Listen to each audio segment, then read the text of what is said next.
بسم اللہ الرحمن الرحیم۔ فیضان محترم، اگر خود کو خالص کرنا ہے، رسول خدا کی ایک حدیث ہے، صلوات پڑھیں محمد و آل محمد۔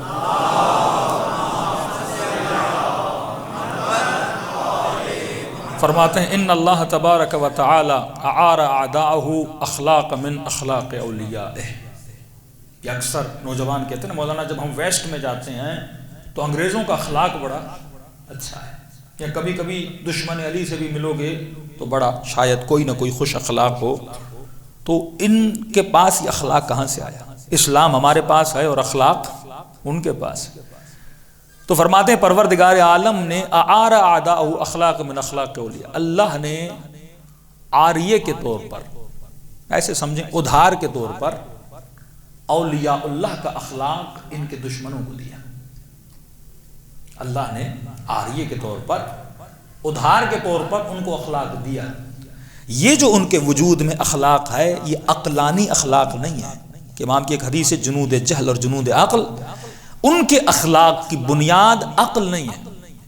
ان کا اخلاق تم آج دیکھ رہے ہو، لیکن یہ اخلاق جانے میں بھی دیر نہیں کرتا، یہ اخلاق گرنے میں بھی دیر نہیں کرتا۔ انگریز کتنا با اخلاق ہے، لیکن یہی انگریز جب عراق میں گیا تو اس نے عزتوں کو لوٹا، اس نے کتنا ظلم کیا۔ یہی با اخلاق انگریز جب، اس میں ساری فوجیں شامل ہیں، آسٹریلین فوج شامل ہے، برٹش فوج شامل ہے، فرانس کی فوجی شامل ہے، سارے شامل ہیں، اور یہی لوگ جب افغانستان میں جاتے ہیں کہ لوگوں کے ساتھ پھر آپ دیکھو کیا حال کرتے ہیں۔ تو ان کا اخلاق عاریے کے طور پر ہے، ٹیمپریری ہے، اور اللہ نے عاریے کے طور پہ اخلاق کیوں دیا؟ لِيَعِيشَ أَوْلِيَاؤُهُ مَعَ أَعْدَائِهِ فِي دَوْلَاتِهِمْ، تاکہ اللہ نے ان کو ادھار کے طور پہ دشمن کو، کافر کو یہ اخلاق دیا، مثلا تھوڑی بہت انسانیت، تھوڑا بہت اخلاق، سچائی ان کے وجود میں رکھی، اس لیے رکھی تاکہ اللہ کے ولی ان کے ساتھ زندگی کر سکیں۔ اگر میں ان کو اخلاق نہ دیتا، وہ اتنے وحشی تھے، ان حیوانوں کی طرح تجھے پارا پارا کر دیتے۔ کربلا کے میدان میں جب اخلاق چھینا جاتا ہے، شمر کی حالت دیکھو کیا ہے۔ اخلاق نظر آتا ہے؟ نہیں آتا۔ حرملہ کے وجود میں اخلاق نظر آتا ہے؟ نہیں آتا۔ جب خدا پھر انسان کو ظاہر کرتا ہے پھر اس کا اخلاق ظاہر ہو جاتا ہے۔ یہی انگریز عراق میں دیکھو اخلاق نہیں ہے، افغانستان میں دیکھو اخلاق نہیں ہے۔ ان کے ظلم کو دیکھ کے بندہ پریشان ہو جاتا ہے، ان کی جیلوں میں چلے جاؤ اور جوانوں کے ساتھ ان کا اخلاق دیکھو، آپ پریشان ہو جائیں گے۔ میں نے اگر ان کو اخلاق دیا، وہ ابھی تمہارے لیے اخلاق دیا تاکہ اولیاء اللہ اعداء اللہ کے ساتھ کچھ برس زندگی گزار سکیں، ورنہ یہ تمہیں کچا چبا جاتے، تمہیں نیست و نابود کر دیتے۔ اگر یہ اخلاق نہ دیتا وَلَوْلَا ذَلِكَ لَمَا تَرَكُوا وَلِيًّا، اگر میں ان کو اخلاق نہ دیتا یہ زمین پر ایک بھی اللہ کے ولی کو نہ چھوڑتے، سب کو قتل کر دیتے۔ یہ اخلاق میں نے اس لیے ان کو دیا، لیکن ایک دن آئے گا جب ان کا اخلاق ظاہر ہو جائے گا۔ مثلا انگریز جب مال کے توسط سے بیچ میں آتا ہے، جب ملکوں میں غارت کرنے آتا ہے، کیونکہ اس کے اخلاق کی بنیاد عقل نہیں ہے، اس کے اخلاق کی بنیاد مال ہے۔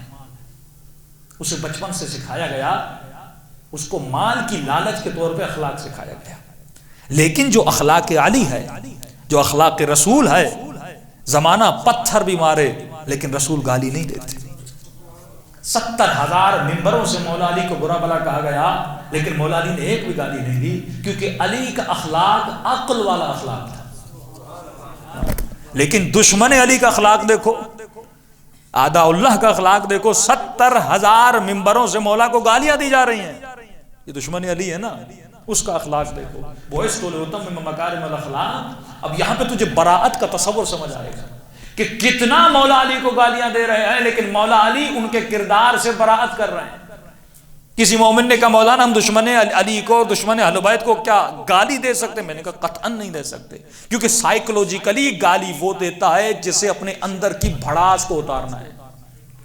گالی ہے اپنی بھڑاس کو ختم کرنا، اور جب بھڑاس ختم ہوتی ہے تو گالی بھی ختم ہو جاتی ہے، لیکن لعنت شروع دل سے ہے اور قیامت تک رہے گی۔ لعنت کی بھڑاس تو ختم ہی نہیں ہوتی، لعنت ہمیشہ رہتی ہے۔ لعنت یعنی اس کے سسٹم سے تجھے دوری اختیار کرنی۔